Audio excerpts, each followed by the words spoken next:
महाराज नमस्कार। हा नमस्कार। श्री स्वामी पायाला जखम झालेली आहे। अगोदरची का आता मारामारी? नाही अगोदरची। पण आता काय घडलं नेमकं? त्या ठिकाणी रविवार दिनांक 15/12/24 रोजी स्वामी समर्थ मंदिर ओझर या ठिकाणी दत्त जयंती उत्सव होता। त्या ठिकाणी सायंकाळच्या वेळेला आम्ही दत्त जन्मोत्सव केला।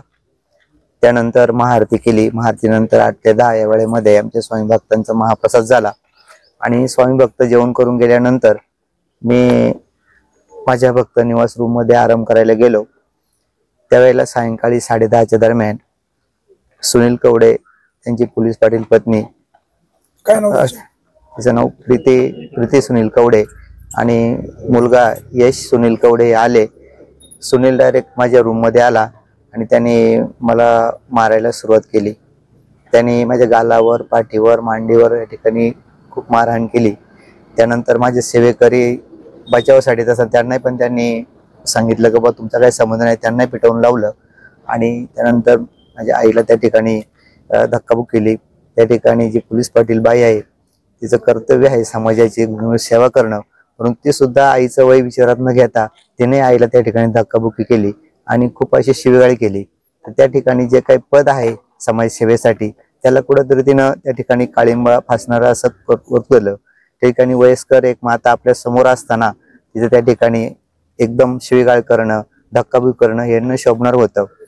आणि त्याचा जो मुलगा आहे त्याने माझा मोबाईल घेतला, माझ्या अंगावर धावला आणि मोबाईल त्या ठिकाणी त्याने फोडून टाकला। अशा पद्धतीनं या तिन्ही व्यक्तींनी येऊन मंदिरात खूप अत्याचार केले। आताच अत्याचार करतात असं नाहीये, तर हे गेले 4-5 वर्षापासून हे आपल्यावर अत्याचार करत आहेत। मुलाचं काय नाव? यश सुनील कवडे। त्यांचा आणि तुमच्या देवस्थानचा काय संबंध? म्हणजे त्यांना बदनाम का करता? नाही, त्यांना बदनाम करायचं कारणच नाही, कारण ते आम्हाला खूप मानसिक त्रास देतात। कारण स्वामी समर्थांचं जे मंदिर आहे ते मंदिर त्यांचं असं म्हणणं आहे की त्यांच्या हद्दीमध्ये आहे, पण त्यांच्या हद्दीमध्ये नाहीच आहे। कारण रामसिंग बाळकृष्ण कोडे यांच्याकडून आपण जागा घेतलेली आहे आणि मंदिर शेजारी जे आहेत हे डॉक्टर जे मनोज कोडे यांचे भावे त्यांच्या पत्नीच्या नावाने ती जागा आहे। मग ते आपल्याला शेजारी पण नाही, परंतु ते त्या ठिकाणी आपल्याला मानसिक आपली आमची मालमत्ता आहे असं त्या ठिकाणी अतिक्रमण करण्याचा प्रयत्न करतात आणि खूप मानसिक शारीरिक त्रास द्यायचा प्रयत्न करतात। त्या ठिकाणी आपले सेवेकरी जेवण करत असताना संध्याकाळच्या वेळेला दारू पिऊन येणं, स्वयंभक्त जेवण करताना त्यांना शिवीगाळ करणं, त्यानंतर लाईटचे पोल तोडले गेले, त्यानंतर प्रदक्षिणा मार्ग बंद करण्यात आला, त्यानंतर माझी झोपण्याची रूम आहे त्या ठिकाणी ती काच फोडण्यात आली। असे प्रकार चालू असतात। पार्किंग वरून पण गाडीवर कुठे गेली तर ड्रायव्हरला शिवीगाळ करणं, त्या ठिकाणी गोरगरिबांना त्या ठिकाणी शिवीगाळ करणं असे ते कार्यक्रम होते। एका स्वामी भक्तांनी गाडी त्याच्याकडे लावली होती, 2 सेवकरी जेवण करायला फक्त गाडी लावून त्या ठिकाणी आले होते, तर गाडी लावली म्हणून त्याने तोंडात मारली होती। म्हणजे अशा पद्धतीनं तो खूप दुराचारी मुलगा आहे। त्यांच्या जागेत न रस्ता आहे का? नाही, साईडला जे पण लोकांना माहित नाही ना त्या ठिकाणी वाद आहे म्हणून नकळत जरी गाडी लावली गेली तरी त्या ठिकाणी येणाऱ्या पार्किंगच्या त्या ड्रायव्हरला, त्या गाडी मालकाला त्यांचा त्रास असतो, शिवीगाळ असते। त्या ठिकाणी एक गरीब ऊसतोडीवाल्याला त्यांनी मारहाण पण केलेली होती। अशा पद्धतीनं मंदिराला असं खूप त्रास देण्याचं काम हे कुटुंब करत असतं। मला सांगा, मंदिर कोणाच्या नावावर आहे? जागा ती मंदिर देवाच्या नावाने स्वामी समर्थ देवस्थान ट्रस्ट हे मंदिर जे आहे हे रामसिंग बाळकृष्ण कावडे यांच्याकडून आपण रितसर जागा घेतली, 2 गुंठे जागा घेतलेली आहे। तो कागद पूर्णपणे मंदिराच्या नावाने आहे स्वामी समर्थ देवस्थान ट्रस्टचा आणि ती जागा तर पूर्ण मंदिराची झालेली आहे।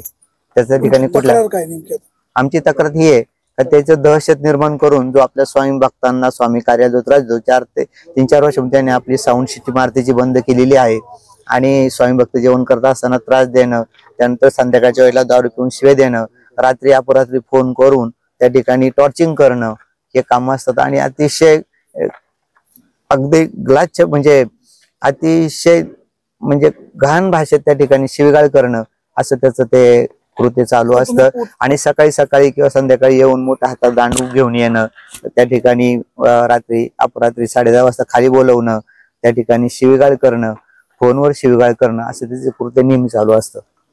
पोलीस स्टेशनला कोणाच्या विरुद्ध कंप्लेंट केली तुम्ही? पोलीस स्टेशनला आम्ही 3घांच्या विरोधात केली। सुनील कवडे ज्यांनी मारहाण केली तो, त्यांचा मुलगा ज्यांनी आपल्याला शिवीगाळ केली, मोबाईल फोडला ते, आणि ज्या त्यांच्या पत्नी आहेत त्या ठिकाणी त्यांनी शिवीगाळ केली आणि आईला धक्काबुक्की केली, त्या तिघांच्या विरोधात आम्ही तिघांनी तक्रार केली आहे. तुमच्या जीवाला काही धोका आहे?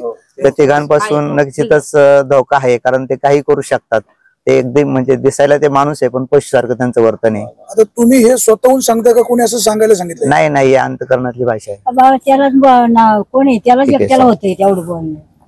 त्याचं कारण असं आहे का त्याला असं वाटतं की ही व्यक्ती आहे, याला जर आपण बोललो तर आपल्यावर अटॅक करत नाही किंवा आपल्यावर प्रतिकार करू शकत नाही, याच्यापासून कुठल्या प्रकारचा धोका नाही, म्हणून त्या ठिकाणी तो करतो. त्याला जर दशाचं उत्तर दिलं असतं तर त्याने इतका त्रास दिला नसता, परंतु दशाचं उत्तर न दिल्यामुळं तो इथपर्यंत आपल्या मारहाणीपर्यंत आलेला आहे. हे काम करतो आम्ही 2011ला, तसं आम्ही 1992 साली आमच्या गुरुमाऊलीने आळीपाट या ठिकाणी मंदिर स्थापन केलं.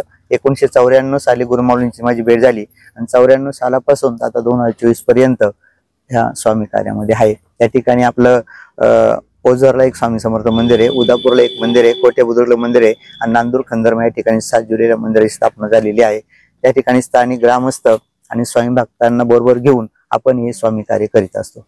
फिर्याद दाखल केली का करायची अजून? आता केलेली आहे दाखल. तुम्ही तुमच्या तक्रारीशी ठाम आहे? हो, तक्रारी ठाम आहे. त्यांनी फक्त उद्देश आपला हाच आहे का त्यांनी दहशत त्याची संपून जो काही त्याला अशी त्रास देण्याची त्याची वृत्ती आहे, ती त्रास देण्याची वृत्ती नष्ट हो, त्याच्या अंतकरणात पण स्वामी भक्ती जागृत हो आणि त्याचं पण सुखमय जीवन हो, ही माझी इच्छा आहे.